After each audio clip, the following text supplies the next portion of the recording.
Forget about it. I did not come to play with you hoes. I came to slay, bitch.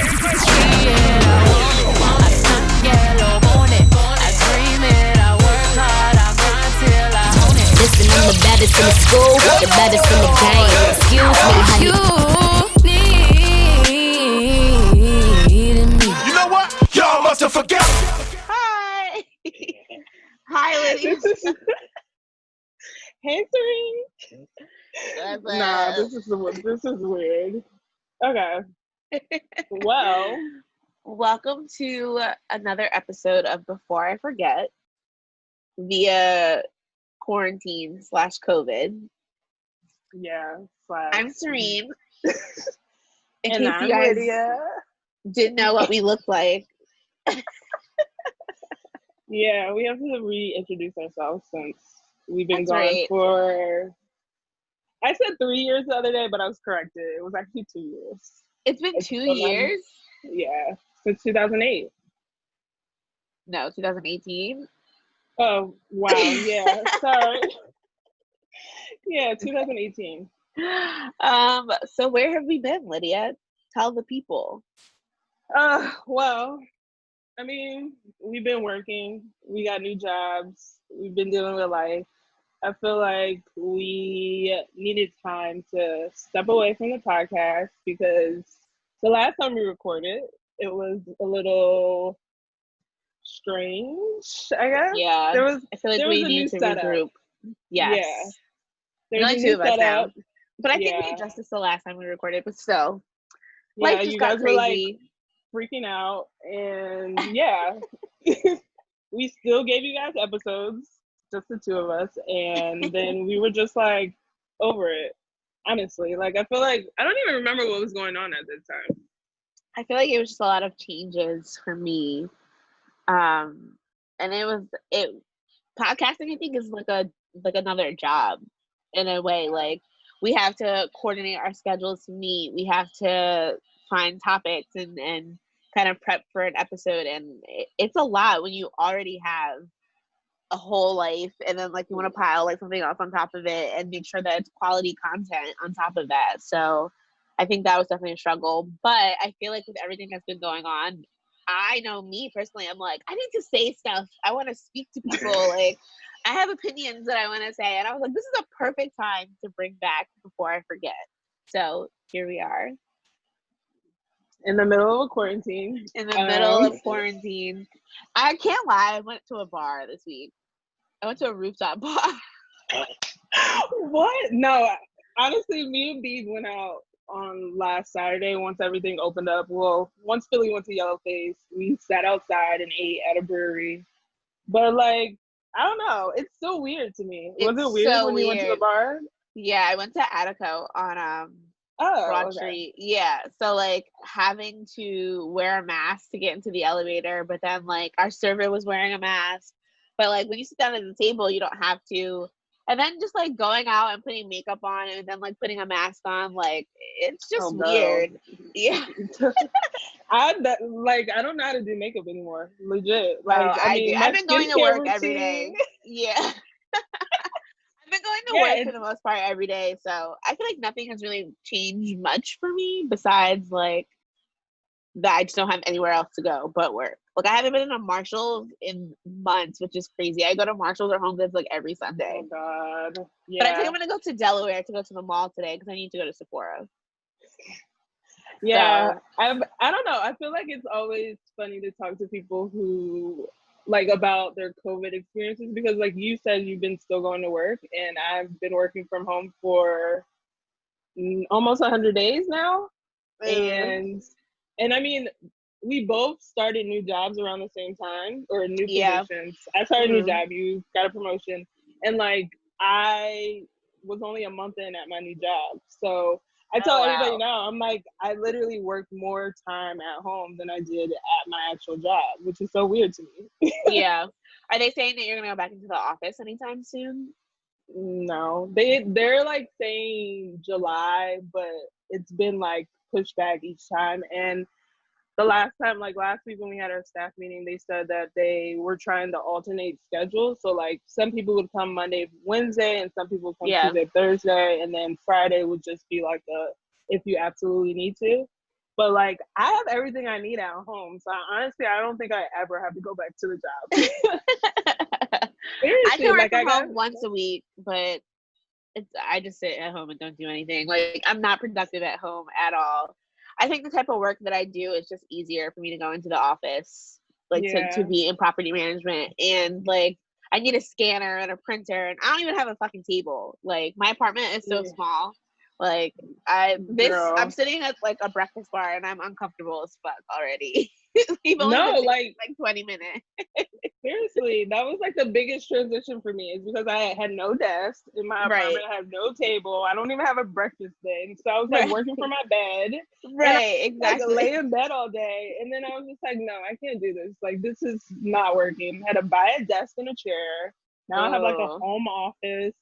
But it's like, I don't know. I feel like I'm so much more productive at home. That's good.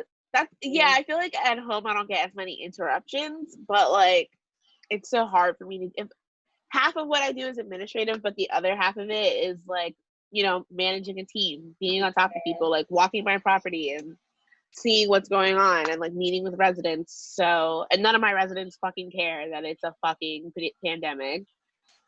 Of course not. No, sorry. We have to do an episode just on like your job. Like, oh my god, we need to do a career episode so like you guys can see. Next episode, Sarie's job is like legit. Next episode, I'm gonna have to hide it from everybody that I'm friends with on social media, but my fucking residents, man, I fucking hate them all. Yo, but yeah, that's what we've been doing during COVID. Yeah, I feel like I had coronavirus already in like December, January. I know everybody's been saying that, but I was really sick. I went to Turks and Caicos in December, and then I came back and I was sick for like 2.5, 3 weeks. They said I had an upper respiratory infection, but I had all the COVID symptoms and I was dying. It was fucking terrible. So I haven't gotten sick since, to be honest. No, honestly, I will say, now I'm starting to see more people that I actually know have it, whereas before I just thought like it was just random people, like random celebrities, random athletes, random people I have no interaction with. And then like one of my really good friends, she just got diagnosed with it, and I was wait, what? Yeah. So I'm just like, it's scary when it's like close to home. Yeah. So 2 of my cousins had it, and then I just know, like, I'm from New York, so I feel like I know a lot of people who ended up having it. Like, they're not close to me, but like a lot of people that I went to school with, their parents died from it, and it's just like it's really bad back home. So I haven't seen my mom since Christmas, which sucks. I haven't seen my family since Christmas. I haven't seen my and then COVID. Like, I'm never going back to Florida because but Florida's like wide open, isn't it? My cousin is there, and I just saw her getting like a pedicure on the beach, or like a pedicure on them being on the beach. So they've been open for like the last month. And now they're closing everything back up because their numbers just spiked. Like my mom sent me a text the other day. She was like, yo, they're closing all the restaurants and bars because people are going nuts. And then I was talking to my best friend, and she's like, literally people aren't required to wear a mask. Like how it is in PA, like we have to wear a mask to go anywhere. Right. They're not required. So people are just like, whatever, like having a free for all. She's just like, it's like so crazy. And like when I tell her like legit nothing's open, she's like, what do you mean? I'm like, you see how you can go to the nail salon, you can get your hair done, you can go to the mall.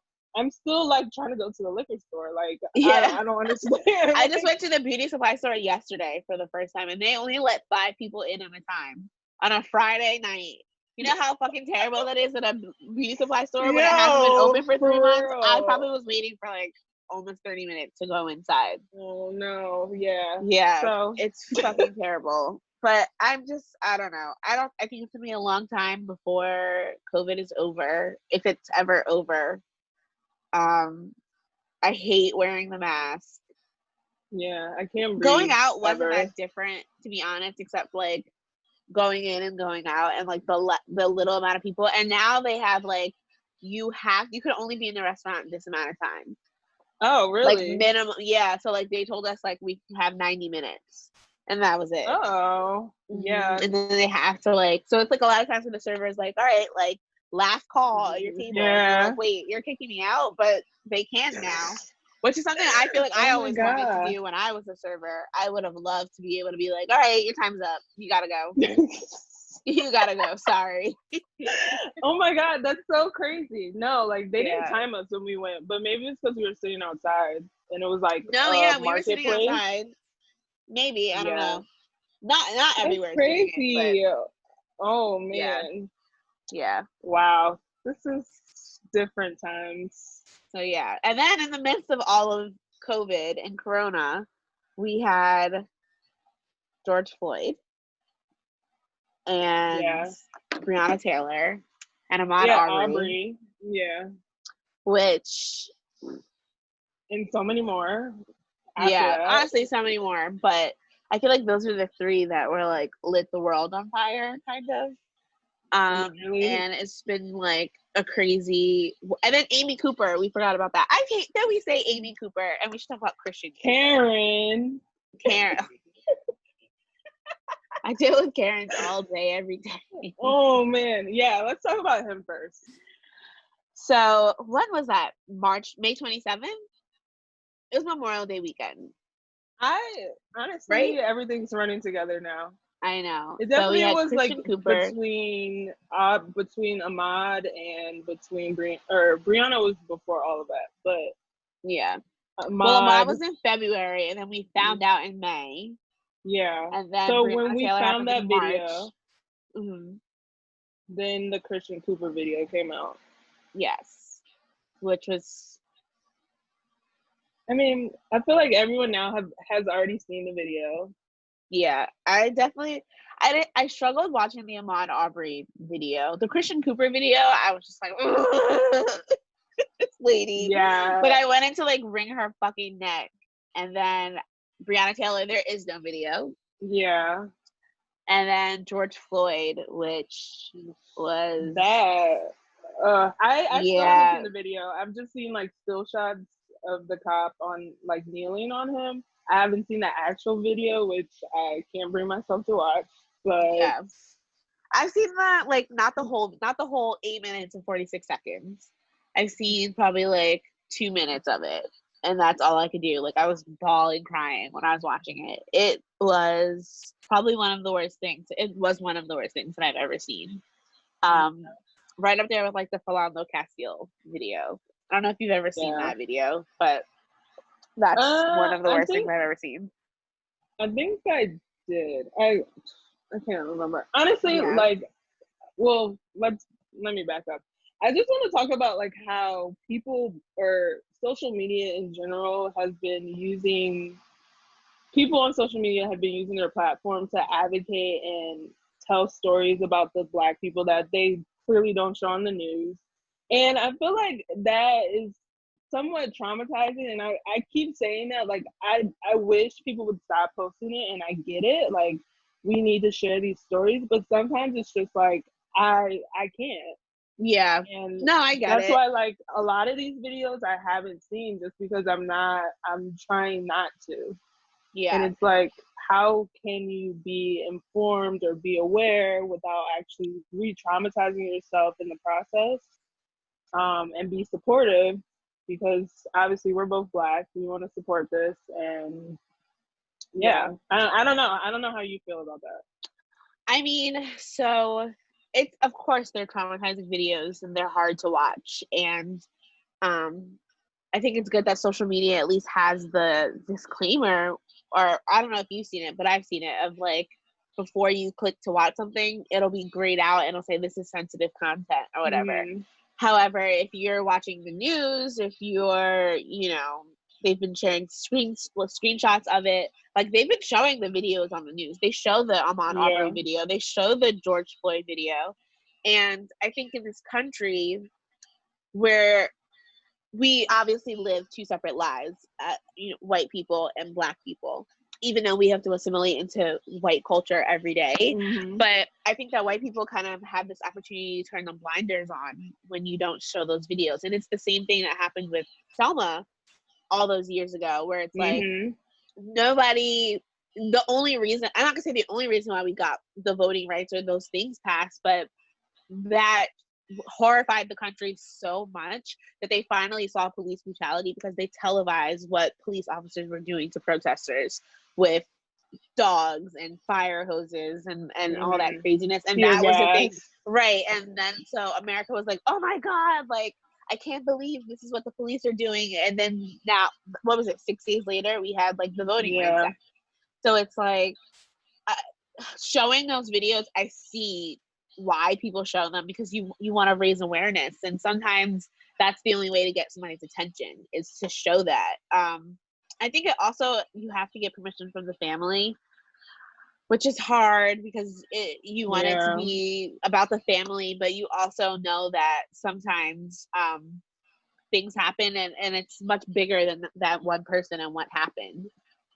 And George Floyd is the straw that broke the camel's back, so to speak, because we've been talking about this for so long. Like, we've been talking about this since Emmett Till. Right, so, literally. Of course, like yeah. So Rodney King, like, right, the list. Exactly, like, yeah. And Sean Rodney Bell, King is another good Trayvon, example. Like, right. Like, how many documentaries or news things do you watch and you see that the helicopters flying over of Rodney King and the cops beating him up, and it's like that incited riots and all this craziness, but it changed something and it means something. So I get why people show the videos. I do. So I guess I'm just like stuck in this place where it's like, are these videos changing the systems, or are they changing people's outlooks on racism and the system that's been in place for however long? Because it's like, okay, yes, I can share these videos, but like, I don't need to see this. Like, me and you already know this is a thing. It's the white people who don't think racism exists, or they live in this bubble where they've never had to see or experience this. They love everybody. It's just like great for them. But it's like, when they see these videos, at least for me, like with my experiences, my white friends, they're like, oh my God, like, I didn't know this was a thing. And it's like, okay, I can appreciate you saying this, but what am I trying to say? How are these videos going to affect them changing the system? Sorry, that was just like No, you're right. I think it goes back to kind of what I was saying before. Like, so I was listening to another podcast. I can't remember who it was, but they were talking about why George Floyd. My dog is walking around. Sorry. And they were saying that because it's 9 minutes or 8 minutes and 46 seconds, and you see the guy begging for his life. You see the whole situation. Like, it wasn't a 2-minute clip where you can kind of like, everyone could have their opinions on certain things. Like, but it is what it is. Like, he's on the floor, the knee is on his neck, 9 minutes long. The cop has his hands in his pockets and he's handcuffed. Like, it's like that. I feel like white people need to see it. White people we have to stop coddling white people, right? I think that's something that we keep talking about. I know I've been talking about for the past three and a half weeks. It's like, I'm tired as a Black woman of having to give white people grace to not understand or to be ignorant or to say they just don't get it. So I can't take offense so quickly. It's like, no, at this point you have to. I'm ripping the Band-Aid off, so to speak. Like, I want to have those conversations. I want you to see this video. I want you to watch all these documentaries and read these books and read these things so that you can get it, what we're fucking talking about. And I'm tired of going somewhere and kind of folding myself into not wanting to offend people or to brush things off my back. But it's like, you say a microaggression or like you say something that's racist. Like, No, I'm tired of coddling them so that they can't see it. Like, it's time. I think it's time. They need to watch. They need to watch. And I Yeah. think that the protests also the past few weeks have made them see like how police are really being so fucking brutal to people, and not only black people, to white people too, especially here in Philly. So Yeah. I don't know. I think they need to see the videos. I'm just exhausted, honestly. Like, I know that, like, we talked about it.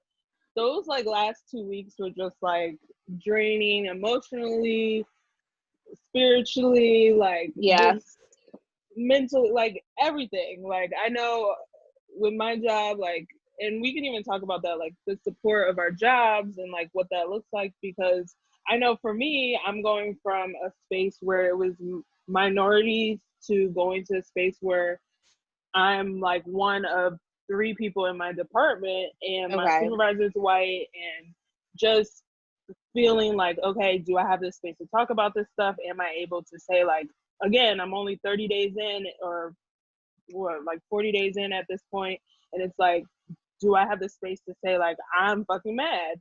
Like, Yeah. is my boss gonna be like, what the fuck? So, like, I think it was good to know that she was also saying the same thing, and we had these conversations that are hard. And I even told her, like, the day, I think it was like that weekend when they were protesting, they were rioting in Philly and like burning literally everything down. And I told her, I was like, look, like, don't look for me today, because I just can't do it. Like, I can't Yeah. focus right now, because literally I'm watching my people die on TV, on social media, but then I'm also seeing everyone mad, burning shit. Like, Right. it was exhausting. Like, I went through North Philly when they were looting and rioting and just doing everything, and I was just like, what is this? Like, this Yeah. is not the city that I live in. Like, Right. This is not the city that I've come to love. No, 100%. Work for me, I think the first, like, that Monday after, like, all the riots and stuff, I was like, I went to work and I don't think I did anything that day. Like, I think it took me like an hour to do something that takes me like 5 minutes. I was just constantly like on the news, constantly on my phone, like on social media, arguing with people on Facebook, like, oh man, can we like get doing all that. And the next day, I literally had to tell my boss, I was like, I can't come into work tomorrow. I was like, I'm sorry. And then they were rioting right around where I work at. And I was worried about, like, my building at work getting looted or, burned? burned. Yeah. And then I had my coworkers, like my team, they were calling me, like, having panic attacks about going home because they were like tear gassing people getting on the train on 52nd Street. And like, I had to still be in like manager mode when all that was going on. And it was too much. It was just too much. My boss prayed with me on the phone. I am lucky enough to have a Black woman as a boss. And I think she had a very human moment with me because, when you're in a white space, I mean, maybe this is the first time that you've done it, and then you're also working at home. Yeah.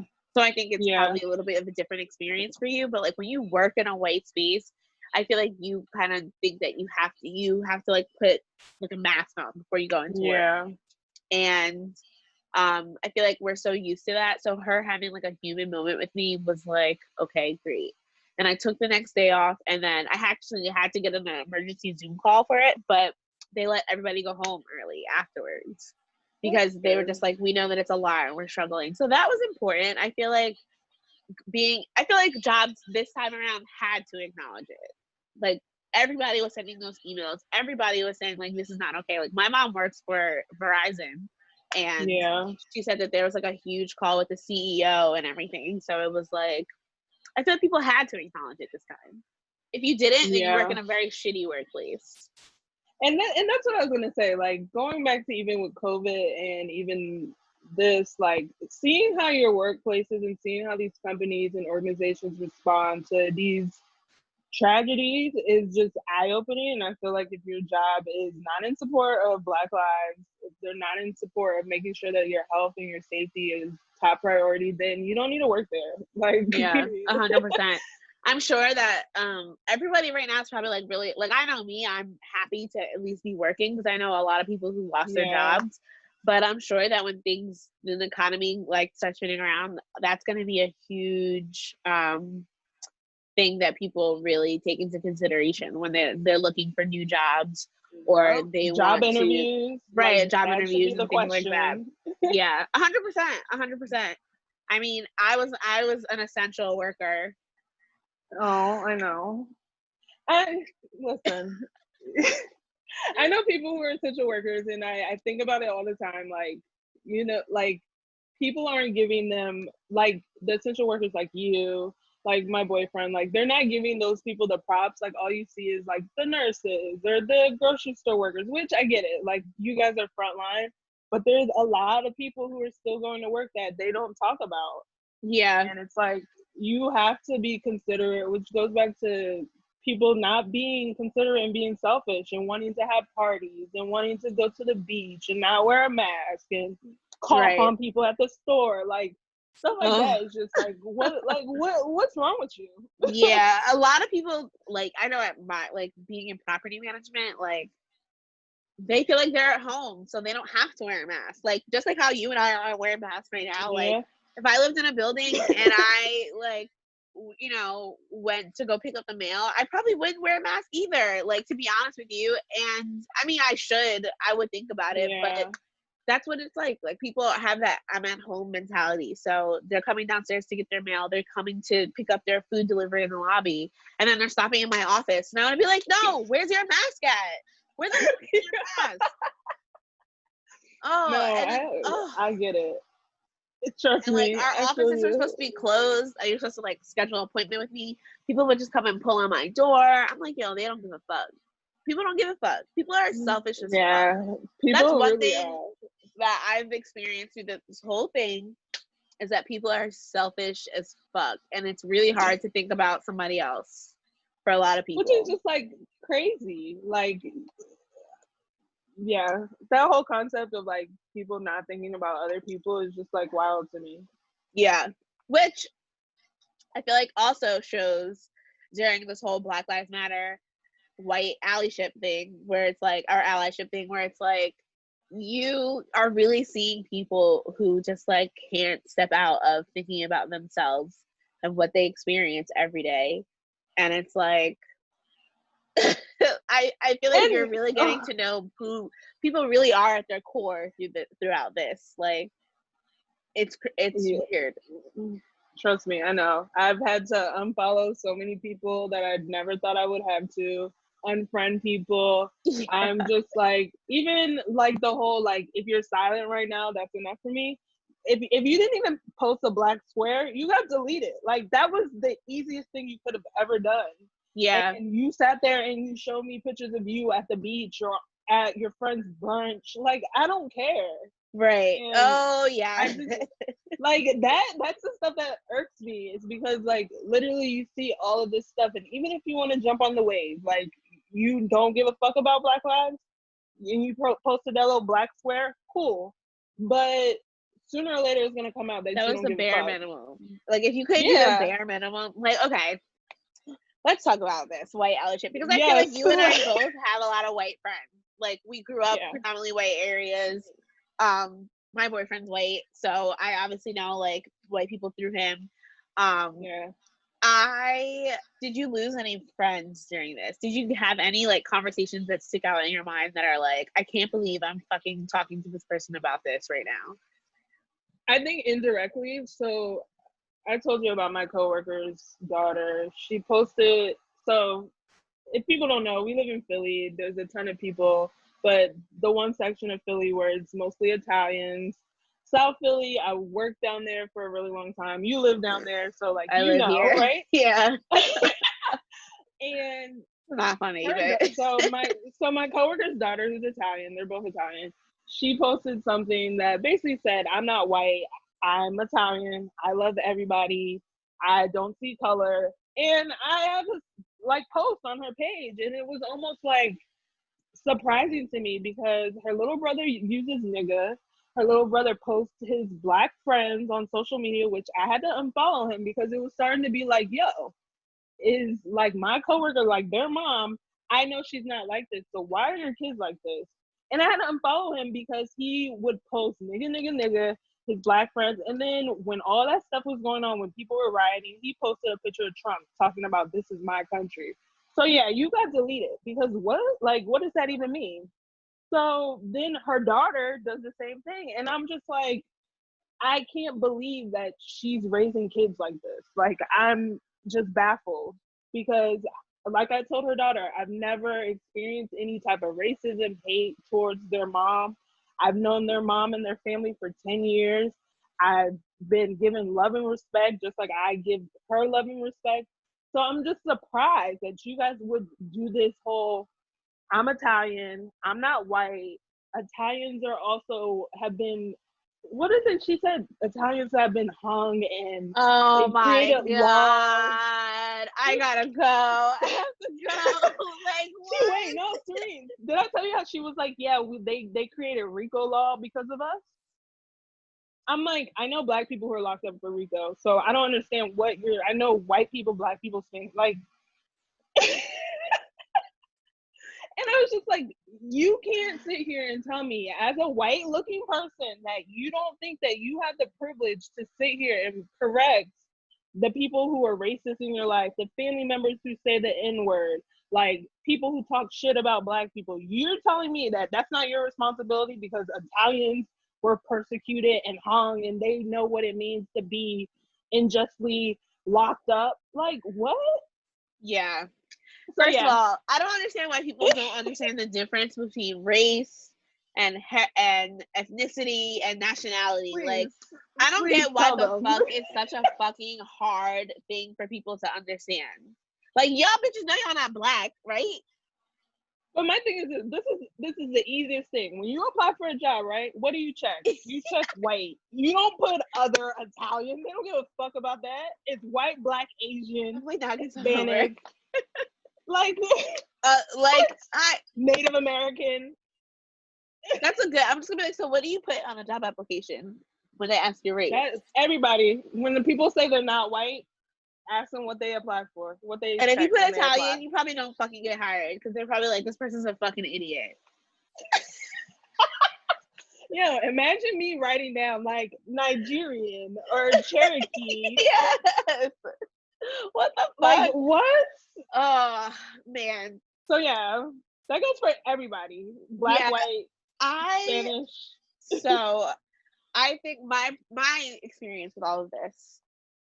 First, I feel like there's different levels to it, right? So first, I went on social media and I was like, I basically put the disclaimer out there. I was like, if I don't see you saying anything about this and you're white, I know that you don't give a fuck about me. Like, I get it. Mm-hmm. I know it. And I feel like that lit like the fire under a lot of my friends' asses because they texted me right after I got the what can I do conversation or question, which I understand that a lot of white people feel, or a lot of black people feel like they don't want to have that conversation. However, I'd rather have that conversation with white people that I care about, especially instead of you like Googling some shit and going into a black hole. Like, I'd rather you get like a legitimate experience from me. You know what I mean? In a way that we can understand, in a way that like I could relate it to you. So I could be like, you know, maybe there's a few people who I've been like, this one time we were hanging out at the bar and you said this and this is what it meant to me, but I still didn't say anything to you because I felt like, you know, you just didn't understand. Or I could give like a coworker an example at work about something that somebody else might have did, but we were in the same situation and they didn't get it, or, you know, things like that. It's a teachable moment. Right. And I don't mind being the teacher in that moment. Of course, there were some days where I was like, I don't want to talk to anybody right now about this. Like, I'm fucking over white people right now. And it's hard to give like a dissertation to people about why you deserve to be treated or like a regular person in this country, and why how I experience racism every day. And I feel like a lot of people get it. A lot of people, like, I told everybody to watch 13. Everybody. Yeah, that's a good one. And a lot of people came back to me and were like, I was bawling, crying at the end. And they were just like, I can't believe I didn't know any of this stuff goes on in America. I'm like, welcome to fucking, like, we've been here since like 9 o'clock this morning. Where are you at? Like, so I feel like Seriously. that was a good point. However, I had a few people that I feel like really shocked me, and I don't want to drag people, but like I know somebody who just deleted all their social media during this time because they just didn't want to say anything. A white person, which I feel like is very telling. A person that has Black best friends, and it's like, And see, yikes. that's where the Black person, or even like us, where we're in those situations where we are friends with white people who do stuff like that, that's where it's your responsibility to say, hey, what the fuck are you doing? Like, what's up with Right, you? right. Not other white people. Like, that's the time. Yeah. No, 100%. And feel like you could say that, but also at the same time, you could be like, I'm gonna say this to you, but this is over. And I feel like some Yeah. people, like after I gave that disclaimer and you still didn't say anything, then I was like, all right, I'm done. I had a conversation with one person. This is a human moment, I feel like, where I was very upset that like she had texted me, but I feel like she didn't post anything. And I was like, this is not okay.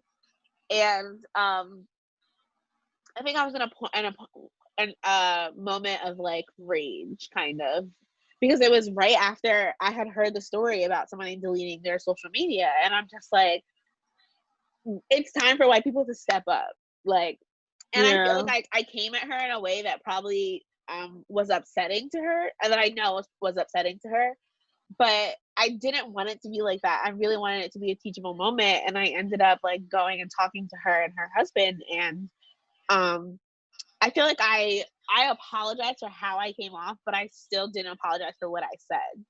And I said, Okay. you know, it's still really important that you use your platform or your social media, even if you're like this small person, but like you don't know who it could touch, who it could make somebody say, oh, that's different. And that those two people that you might change their minds might be in a situation with a Black person and a police officer, and the way that they think might be different, and it might save a life. So, and I explained that to her, Yeah.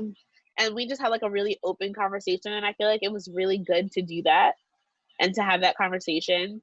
um to be honest, my boyfriend's family, I feel like some of the conversations that I had, Oh man. yeah, it's I'm been only saying that because interesting. you already told us, so that's why I'm like, Yeah, I'm not gonna go into detail about it because, you know, I'd be yeah, messy. that's But personal. but I definitely think that it's changed my relationship with some of the people in his family for forever, which I think is sad. Mm. I think we also need to talk about older Black people because some of the things that they say during this time is not productive at all. And I hate to do this right now, but our parents' generation, man. You know what? Well, let's talk about the bad, and then I'm gonna tell you about a conversation I had with my dad. Okay, because I can tell you about the conversation I had with my mom. But so basically, I had a They're both in conversation the with, same age range, right? right, Okay. right. So my Yeah. mom is 68, 68, Yeah, my 67. dad's 61. Okay. So I had a conversation with somebody, and basically they were like, well, like Black on Black crime.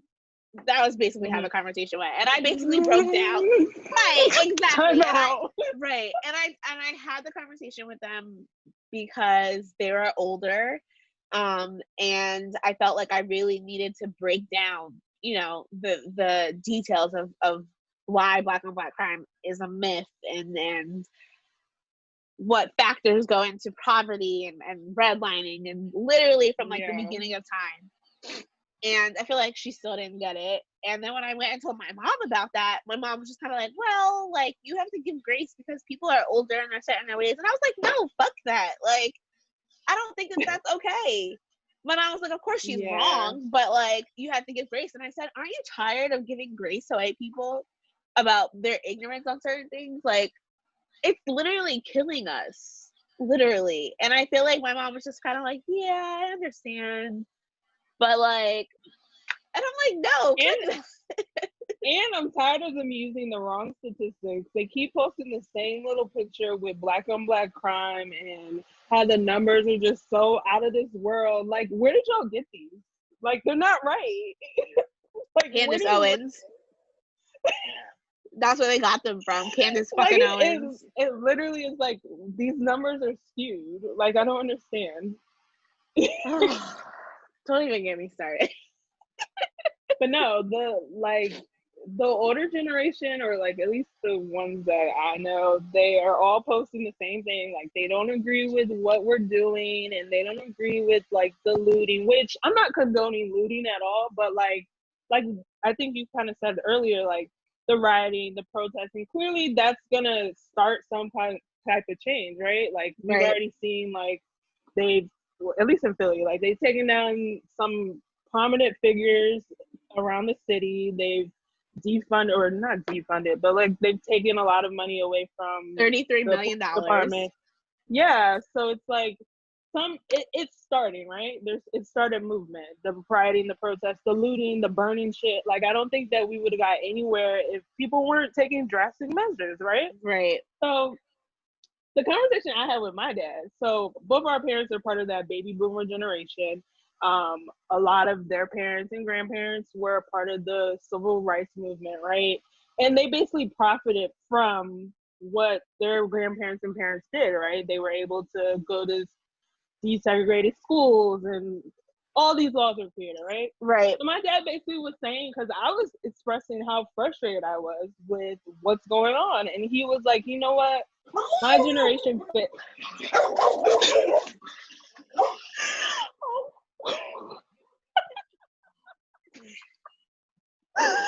Wait. Sorry. Oh my god! I Hey, thought babe. something happened.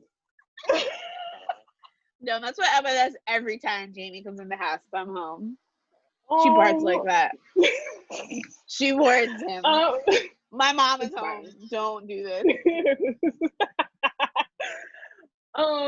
Wait, what was I saying? Oh, so he was basically saying, like, his generation failed us. Like, all of the baby boomers' kids, like, y'all failed us, because if y'all would have still went hard as your parents and your grandparents went, we wouldn't be in this place. Like, shit would have changed in the 70s, in the 80s, like, but now it's repeating itself. And he was really like, yo, I'm sorry. Like, I'm sorry that your generation has to do this for your kids now, because we fucked up.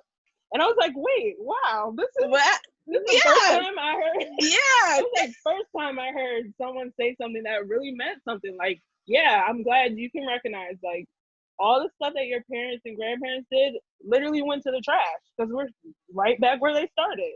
Right, exactly. No, 100%. And I'm glad to hear somebody take responsibility for that. Even though, like, obviously it's harder than just organizing or whatever, but you know, it's shitty that we have to do this. It's very shitty. And then you even see the divide in, like, our older generation, and you know, we really have no leaders. I mean, 13 does a good job of saying, was it 13 that I was watching? I think so. That says that, like, all our leaders got taken out, and it's like, of course we have no black leaders. Like, we have Al Sharpton and, you know, Julian Bond maybe or whatever, but, like, you know, Malcolm X was killed, Martin Luther King Jr. was killed, like, Assata Shakur is in Cuba, like, Angela Davis is still around, but I mean, and then look at what they do to protesters, like, in Ferguson or whatever. Like, did you see the story about how they caught the girl that put the police cruiser on fire? How they, like, found her in Ferguson? In Philly. It was a white girl that they found in Philly that, like, I feel lit like up the fire. And they were showing her mugshot, right? I don't know if they showed her mugshot, but I was reading an article about how they, like, found her. And I mean, she's white, but they basically were like, she had a tattoo on her arm. I can't remember what it was. They were, like, going through pictures that had a tattoo on her arm. Wow. And I can't remember. Oh, she was wearing a shirt. And the shirt that she was wearing, you can find it on an Etsy shop. Like, they found the Etsy shop where the shirt was being sold. She put a review on it, and by her username, they found her name. And yeah. And then they found her social media pages. I'm like, holy shit, like, they did some crazy FBI work, and yet all these people are getting hung around the country, and y'all can't say shit. But that's what they're doing to protesters. Like, think about, and if they're doing They that now, tear imagine gas. what they were doing back in the day. I mean, they probably didn't have the technology to find people, but like they were killing people nonstop. So it's like we're missing a generation of leadership, and I think that has a huge impact on what's going on today. I do. Yeah, girl. It's tough. It's Uh, tough.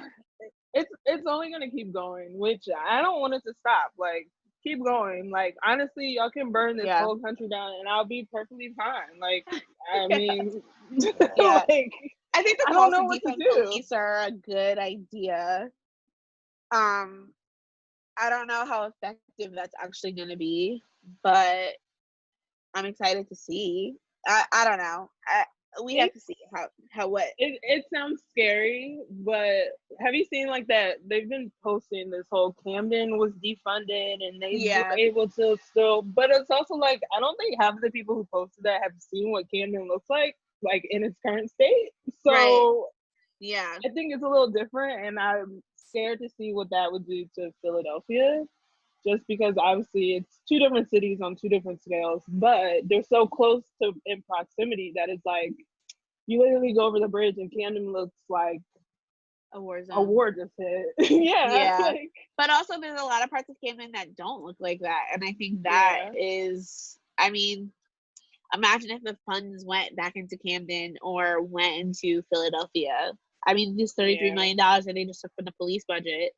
I can't wait to see what they end up doing for Philly and going. I think they said housing and education. And arts. Oh, and arts, which I think is good. I mean, that's fine. I'm not mad at that. Like, Philly needs some some upgrades. Yeah, I live in South Philly, and you know where I live. Not here. So I live in North Philly. So if you've seen in South Philly, they've been fucking protecting this goddamn Christopher Columbus statue. That shit is 2 blocks from my house. Man. So I think this is another reason why like mental health is really important, and sometimes making sure that you take a break and that you really take care of yourself, because it's hard. First of all, with everything that was going on already, I was feeling a certain type of way. But when protesting and looting started, even though it was primarily in Center City, West Philly, North Philly, they were right. Yeah, they were out here with guns and bats, standing on rooftops like snipers, and that's a lot mentally, I feel like. So they had this stupid ass white rally, and I was telling you the story earlier this week, and I was going to the park, which is, not too far from my house, just going on a regular walk, and I got told by my neighbor that I basically never talked to, just hi and bye, really, like, how are you, whatever.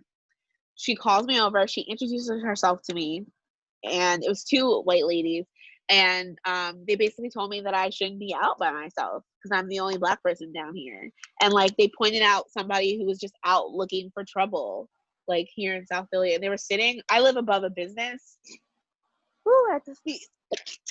I live above a business. Thank you. And they were sitting on the steps of the business, and it was just like, I think I came upstairs and I like started crying immediately. Like, and when I told Jamie what happened, because I'm just like, damn, I wanted to go to Target, I wanted to go to CVS, like, I couldn't do any of that stuff, and it's just really weird.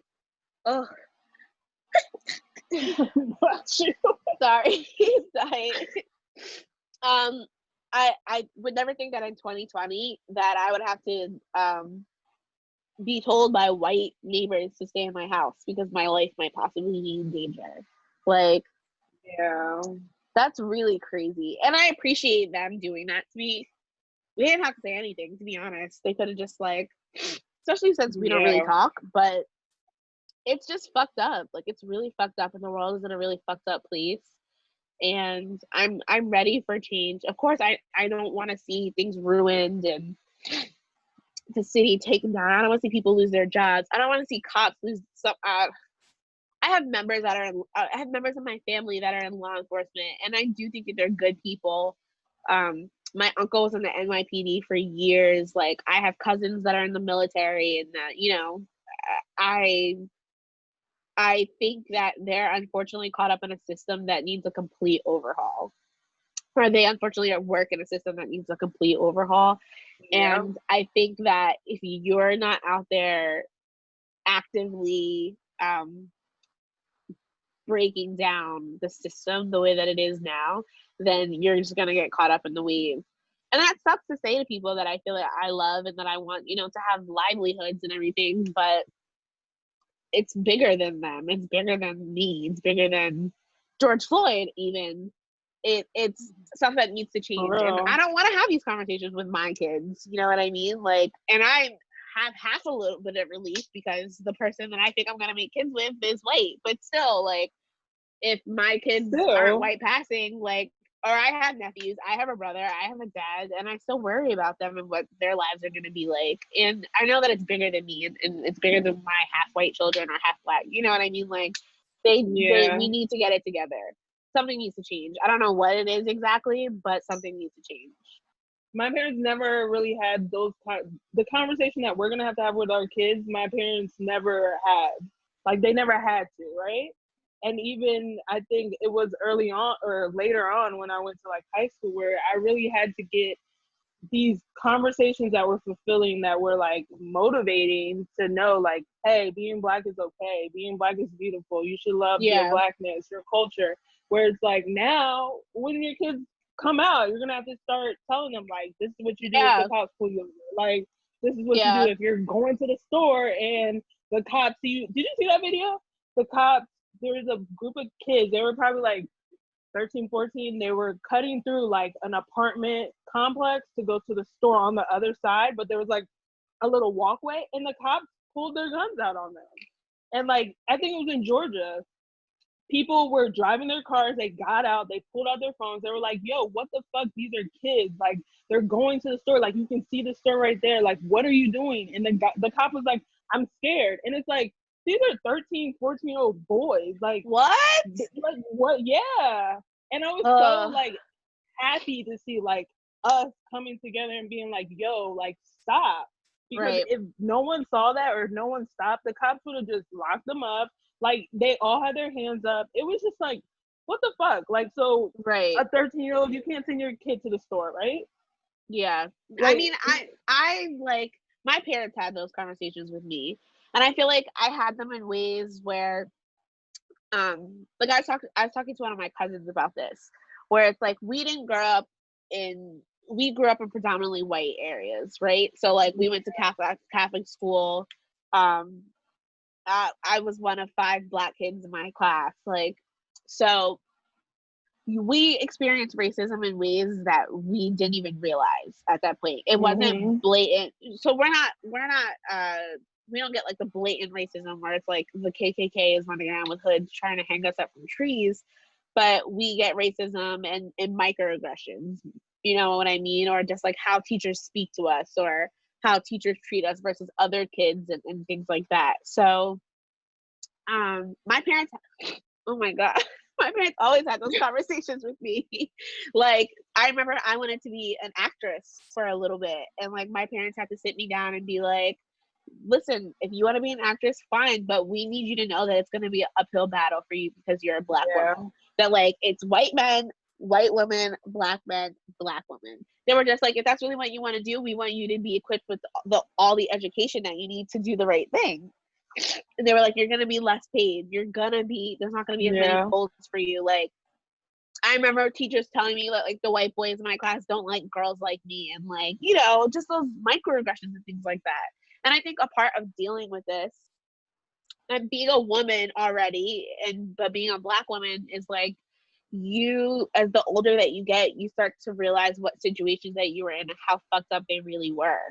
And what that means, and like what was really going on in a way. And like one of the things that I ended up doing during this was I wrote a message to my old teachers from back in the day about like how racist they were and how it wasn't okay and how they failed me as an educator and as a human being, but like also knowing that I'm okay in spite of that, and like I'm smart and I'm a good person, and you know, I have a dog and a boyfriend that I love, and that helped me a lot. I feel like deal with it, like my mental health, and just having conversations with people. So it's like, it's traumatizing. But as far as having kids and like what we're gonna say to them, I'm gonna have to have those same conversations. And I think it's uncomfortable, but like we have to start preparing ourselves for that.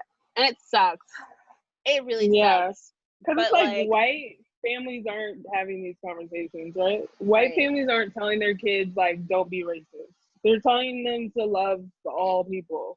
They're not giving them the real they're not giving them the real truth of like what this country was built on, what their ancestors built. Like they're not teaching them this. Right. Which is like frustrating. No, 100%. Yeah, they should.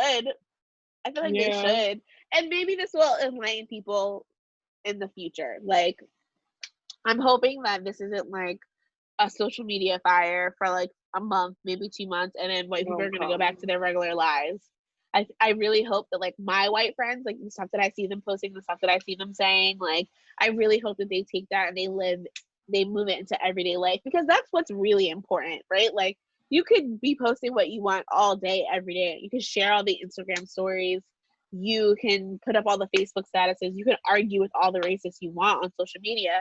However, when you go into a Target and you walk past a Black person in an aisle, are you going to hold your purse closer to you? Or are you going to be like, are you not even going to think about it? Or are you going to recognize that bias that you have and say, no, I need to not do that? Like, that's what's really important. That's what we really fucking need. So I hope that white people get it. I mean, I don't know. I don't fucking know. It's been 30 years of fucking seeing something and then all of a sudden like hoping that it's just not going to be around anymore. I don't know. Yeah, it's bigger than us, man. It is. Honestly, I think we're moving in the right direction. Like, even what you said about your school, like, I also had to call out my high school on social media because they thought that their post was enough. And I said, as a fellow Black alumni, I don't think it's enough, and I would hate to have any other Black female come to this high school and get treated like how I was treated. And I gave them a little bit of my experience being one of 3 in my graduating class, and how I felt coming into that, begging my parents to take me out of this school, and they were like, nope, you're gonna go through this. This is a life lesson. Like, you have to learn this now, if not later. Like, and it was, at the time I was like, yo, I fucking hate my parents. Like, why won't they let me go to the school I want to go to? Like, and it was like crying every single day after school because I was like the outcast. Like, girls would not talk to me just because I was Black. And it was like the few white friends that I did make, they were like, I don't fucking know why they don't want to talk to you. You're cool as shit. And I was just like, I don't know either, but it's because I'm Black. Like, but calling out my high school was the best thing ever. I feel like that was like therapy for me. And then some of the girls from my high school, like, they started a group, and it was like all of these Black girls in this group, like all ages, and we were just like, yo, we have to see change. So like, we're starting like a coalition. Basically, we're organizing, we're creating action plans for our high school, and we're gonna meet with the president and the principal of the school and like the administration, and hopefully that's the change that they need to see, because it's like, if we don't start now, like, I don't know when. And like, that's the stuff that we have to do. Of course, leave it to Black women. Of course, we have to do everything. Like, we have to do everything. We're tired. Like, but that's a good tired. But like, I think Alexis Ohanian, who's Serena Williams' husband, he brought up a good point where he was like, in all these years later, like, when I'm raising a Black daughter, when she asked me, what did you do to change this? He's like, I can't sit here and say nothing. And I feel the same way, like, about me and my kids. Like, am I gonna be sitting here and honestly 5-10 years at this rate? And my kid being like, so what did you do in 2020 when all this shit was going on? And me be like, I shared things on Instagram. Like, no, I don't want to say that. Right. Like, I want to say more than that. So I also really want opportunities in Philly where I can volunteer. I'm also looking for that. So if anybody knows anything, they can let me know, because I honestly need to spend my time.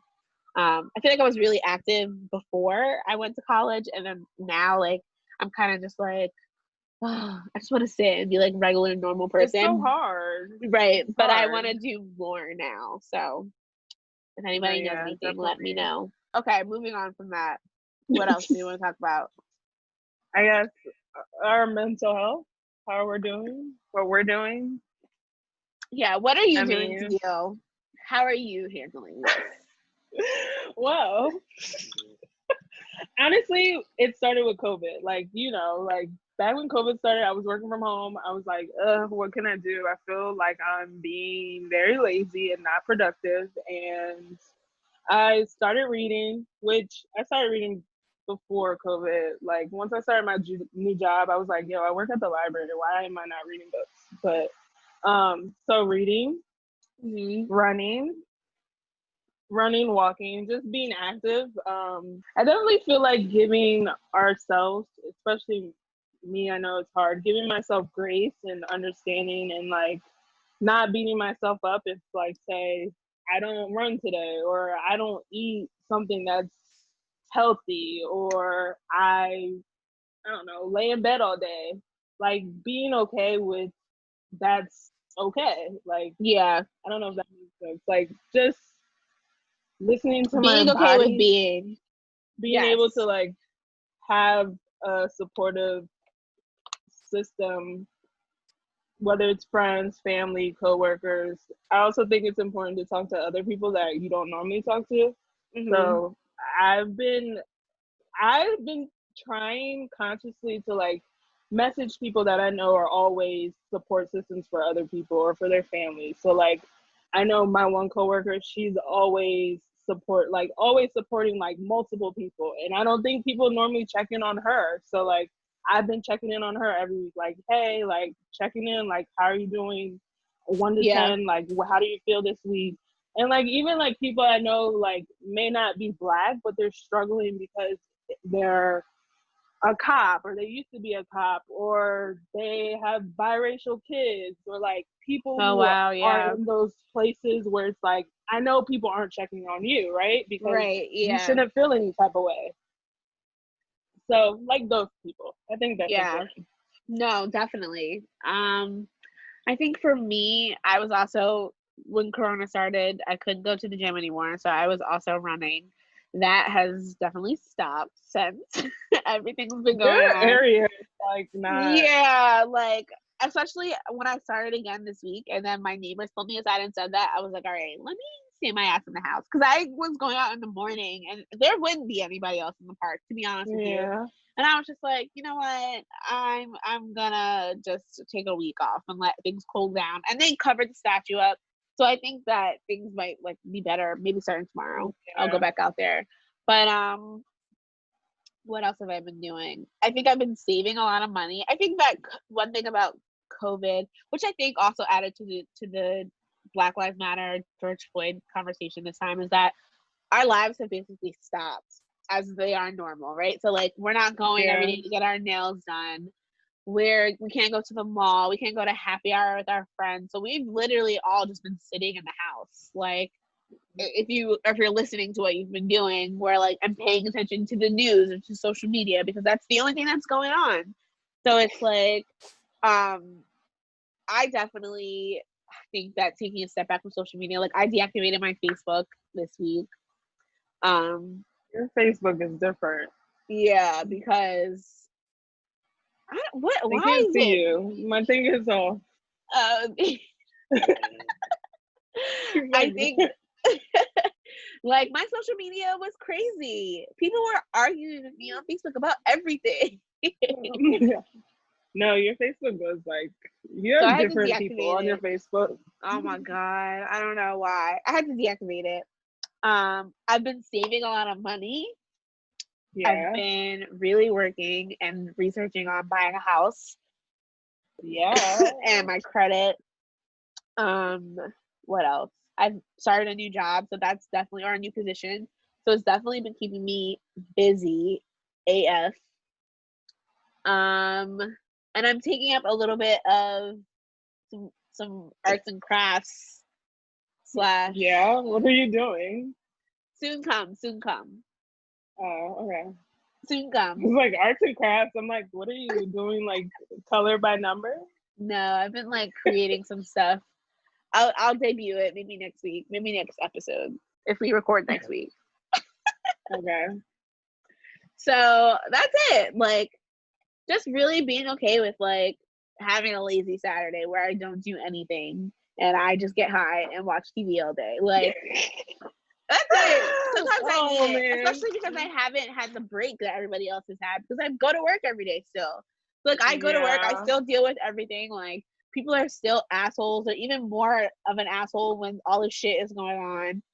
Like, so it's important for me to unplug, I think. And I think that's one of the most important things that has helped me through this. And music, podcasts. I've been listening to a lot of like good music has been podcasts. coming out. Yeah. I was listening And you to know what else? Sorry, go ahead. Go. No, go. What were you gonna say? Okay. I was listening to this. You ever watch Chris Lee Knows Best? Yeah. Okay, so you know how he has a biracial granddaughter. Mm-hmm. So he's been talking a lot about everything going on because, you know, she's Black. And like I was listening to his podcast and he had her on the podcast. The granddaughter, she's like 6 or 7. I don't know. She's not that old. But one of the questions that like he got was like from this lady who I guess has slept with like, I don't want to say that, but she has different baby fathers, right? Or different fathers to her children. One of her kids is biracial, is a Black woman, and her son, who's like white, not biracial, is a cop. And she said that her kids are at war right now. Like, they don't like each other. And I'm just like, oh, like, this is tearing so many people's families apart. Like, it just fucking sucks. It's shitty. But it's a good podcast if you guys want to listen to it. It's a really interesting. He was basically like, your kids need to stop fucking playing around and come together for you. Which was pretty funny. But yeah. Wait, what was I gonna say? Oh, the verses. I know you don't watch these like battles. So good. What, last night? It's like last night's was good, but like a lot of them have been good. Like, it's free concerts. Like, and like last night it was John Legend, Alicia Keys. Blew my mind. It is like why I can't get into it. Like, I just don't want to like sit there and hold my phone for like an hour plus. No, they have it on YouTube, so like you can put it on your TV or your computer. Oh, okay. Yeah. Okay. Maybe like I have to look into it. No, yeah, they're good. Like, I think that's also been good because you said music. Like, not a lot of people are putting out music right now, and if they are, they've been sitting on it or they've been planning on it for like Drake. Yeah. Chloe and Haley, that's really good. Tiana Taylor just put out an album, really good. Oh, like, she did? Some artists are like really like putting out stuff, and then there's other that were like, Beyonce, where are you at? Like, we need some music. I heard she just dropped something. Yeah, I saw it too, and I was just like, called Black Parade. I know, we're Beehive over here. I haven't listened to it. Like, I know. I haven't listened to it. I just haven't, to be honest with you. Speaking of music, let's talk about J. Cole. Because, you know, I love J. Cole. I don't take lightly to J. Cole slander, so this is a harder situation for me. I might be more J. Cole hive than Beehive. Honestly. I don't think that, and you know what, y'all gonna kill us or not kill us, y'all gonna like us or whatever. This is our podcast, so J. Cole, I don't feel like people need to cancel him. Like, no. I think he's shown and proven like where he stands for so long now that I don't think it should be questioned whether he's really about this movement. Right. And I think that is something that we suffer from as a social media generation. Okay, so I feel like we don't have to rehash the whole situation, but No Name is basically a Chicago-based rapper. Is that where No Name is from? She's like an indie, like, Yeah, she's great. I love her. I love her work too. But she basically called out rappers in a tweet a few weeks ago about not tweeting. or not saying anything on social media about what's been going on, but they make music on being Black. And she basically said that it wasn't okay. And then the next day after that, I think it was the next day, pictures of J. Cole protesting out in Charlotte or Fayetteville. Not sure where exactly he was at. Yeah, when the little girl. Wait, Yeah. currently or before? No, this was like the past few weeks. Yeah. Yeah, Yeah. like for George Fayetteville. Floyd. He was out there with the people protesting, and then she deleted the tweet, so people thought that she was talking about J. Cole. So, as rappers do, as petty ass people do, J. Like, Cole not right dropped now. a song, right? J. Cole dropped a song, and in it, I haven't actually listened to the song yet, but he basically said that, you know, No Name was calling him out, and he said that something about Queenstone was, you know, not sitting right with him, which is J. Cole's prerogative. And I giving, feel like to feel that way. Black men grace. Right. I feel like J. Cole is entitled to feel the way that he feels about it. I think that I'm gonna get fucking dragged from here to there about this. I don't even care. But I feel like it's okay for somebody to feel that way about being called out like that, especially when we're out doing the work. And not for anything, I don't feel like this is our time right now to have to be to spearhead anything. I feel like the conversation that's been going on social media, especially, is that it's white people's turn to step up because we've been doing the work for so long.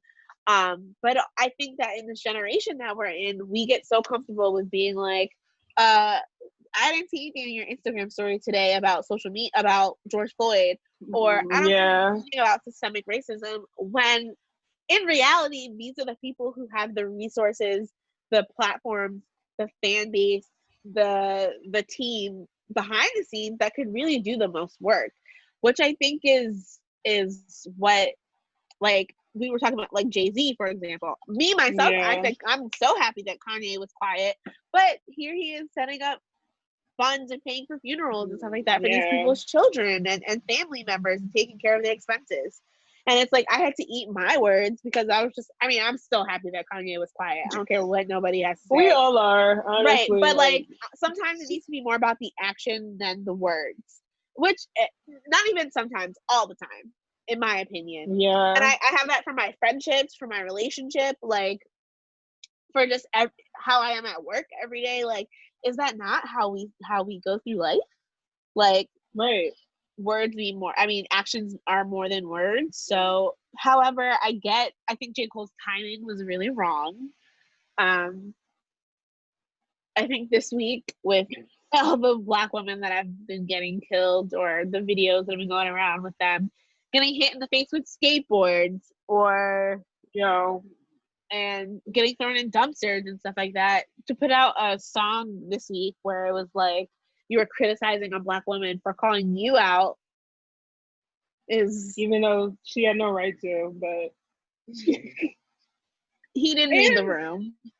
Yeah, he didn't read the room, and it's also like, she didn't call him out personally. Like, she didn't say, "Hey, J. Cole, you're not doing enough. You didn't tweet enough." But I guess he felt some type of way. So it's almost like, if it doesn't apply, like, let it fly. But right, clearly, him and her have had some type of issue before. You because think why so? would you put out a? I honestly think it's deeper than a tweet, to be honest. Like, because that doesn't make sense. Like, and then like you saw she responded, right? I saw that she put out a song. Yeah, calling him out for putting a song out. Basically, and it's like, why are we having a rap beef right now? Like, right now is not the time. And like what you said, like, if this was last year, we would be like, oh, cool. Right, but right. It's not okay right now. But also, I think that people are doing too much, like sorry, my TV is on, so I'm looking at something.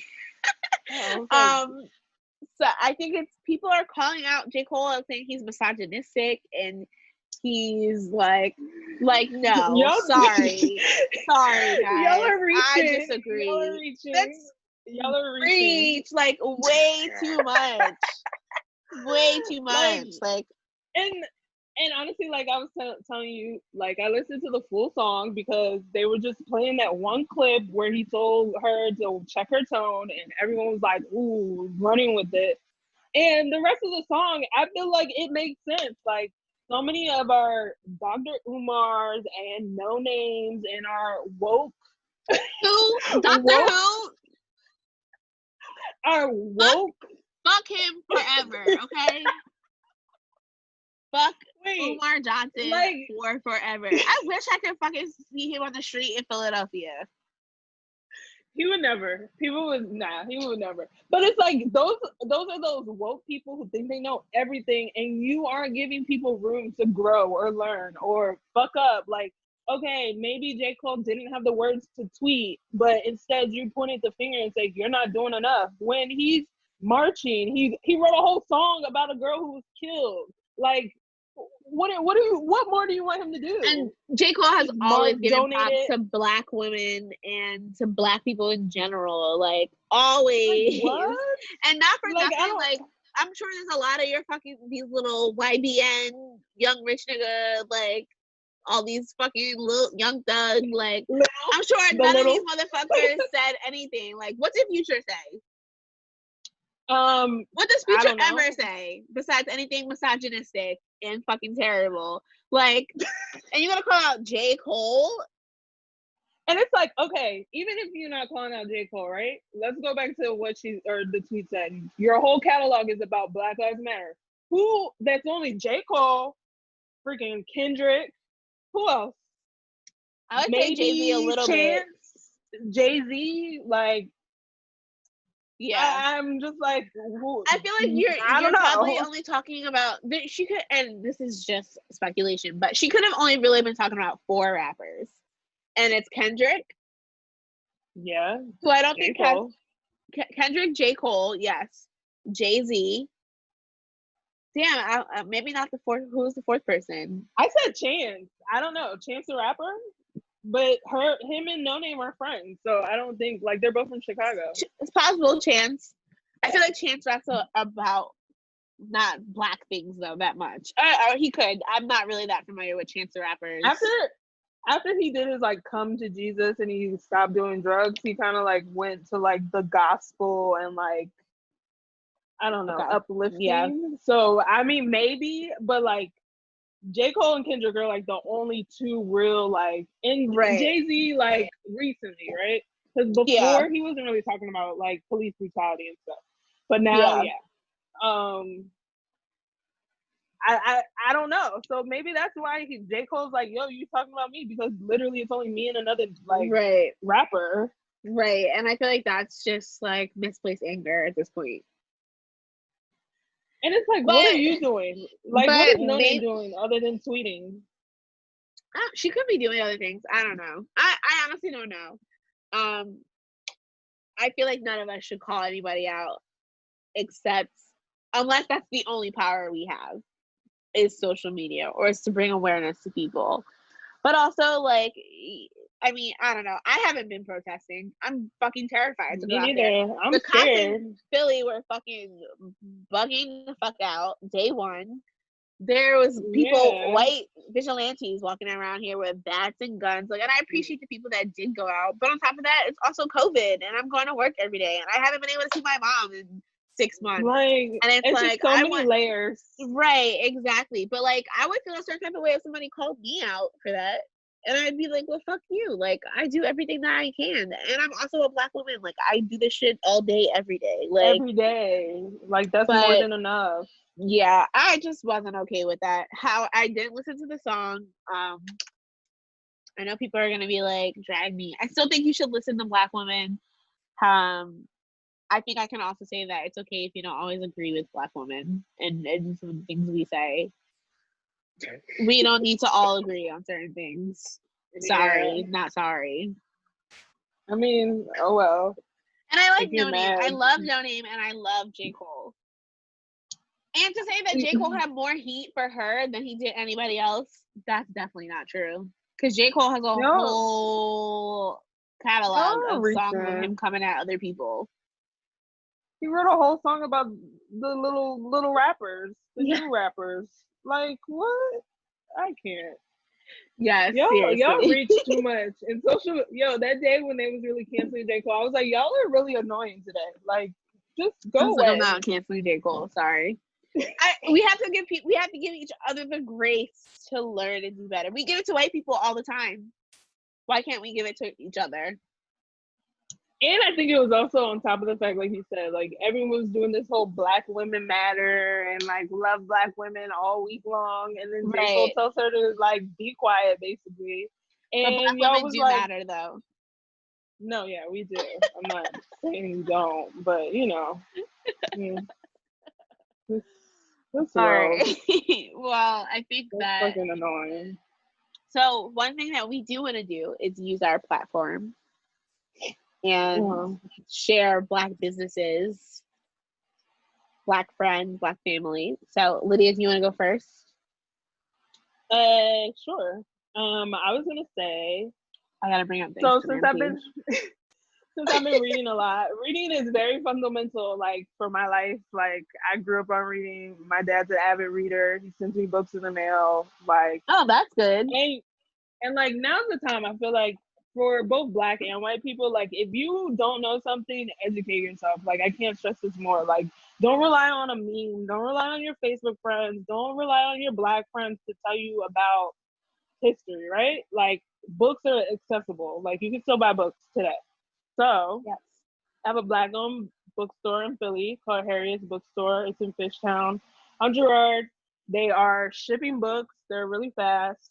I actually haven't bought a book from them like during COVID, but I plan on it.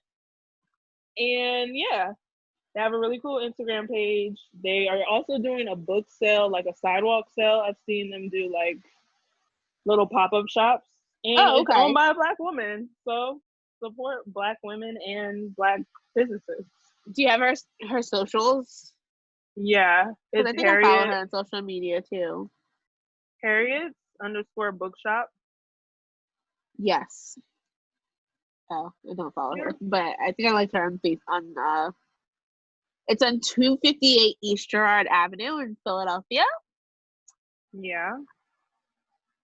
And Are they open today? I think I I'd go out there today. Yeah. And if you need a book recommendation, let me know. I got y'all. Yeah, sure. Okay. Wait, you know what book? Wait, sorry, time out. You know what book you should read? It's really good, and I like it, and I feel like we kind of have the same like. I've been reading it, Heads of Color People. I posted it the other day, or like whatever, and it's basically, and for our listeners too, viewers, whatever, it is basically a book or little stories from the point of view of different Black people, and it's like hilarious because like. They have one, I'm not going to give it away, but one of the stories is about like a Black guy who works in like a predominant woman or women-based company. And he's the only Black male, and how he struggles with trying to like not be a Black man without them feeling like attacked. But it's like from their point of view and from their head. So it's like what they think or how they look at certain scenarios. And it's hilarious. But yeah. I have to look at that. Yeah, send me that. I need a new book. I should read it. I might go to read today, like stay on the park and read or something. Do it, guys. Mine is, I gotta get her correct Instagram page. Sorry. So this shirt that I'm wearing is made by one of my friends. It says period. What's it called?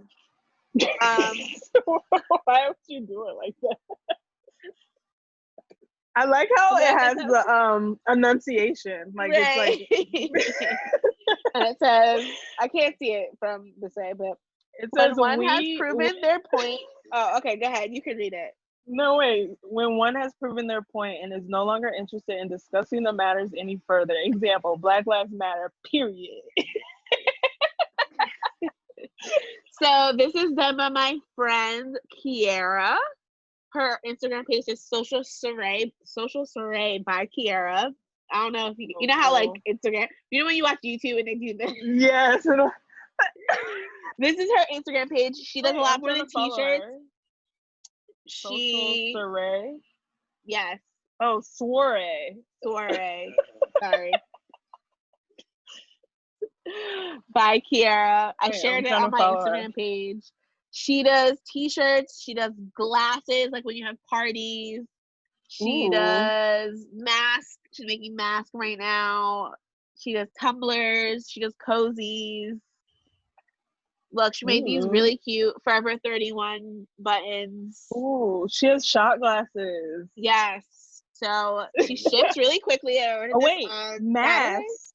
Yes, she does masks. She does that. So hit her up, order this shirt. Yes, there you go. Lydia's, I don't know what Lydia's background is. Yes.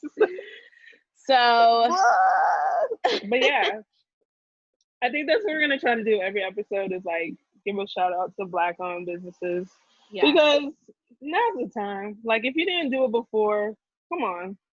Right. Well, that's one of the ways to be actively anti-racist. And I too want to be more intentional about where I spend my money, my Black money with Black businesses. So that's definitely something. So if you guys, I think I want some soul food today. I didn't get any yesterday on Juneteenth. I actually got I didn't empanadas, either. but I have Mexican food. I want some bomb ass potato salad and mac and cheese. Go to Saudia's. Sure. No, like honestly, you know what? I'm struggling to find a really good soul food place in Philly. Like they don't have them. You have like, to go to at West all. Philly, I think. That one time we went, that place. Yeah.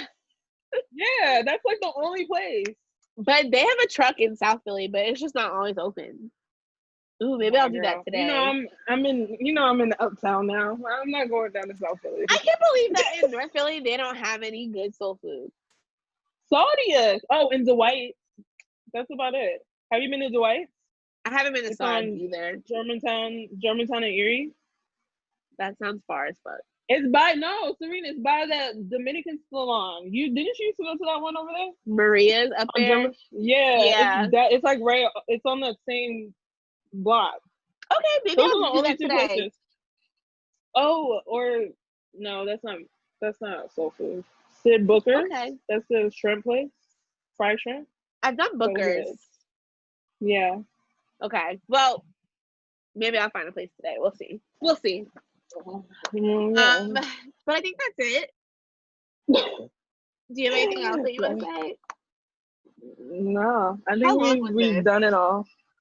I don't know. Couldn't tell. I can't see unless I stop it. Well, But I guess our yeah. episodes will be via Zoom for a while. And yeah. Let us know how y'all feel about this. Because you know what? People wanted to see us in video when we would go to the studio for so long. People wanted to do that. And now we're giving you visual. Yeah. So let us us know if you like it. Hopefully you could edit out the part of me blowing my nose. I'm going to talk to my media consultant, okay? Okay, thanks. Sure, do that. All right. Well, I'm done. We're done. Yeah. It was good seeing you. That's I haven't seen you in forever. Bye. I know. Right. Wait, let me stop this.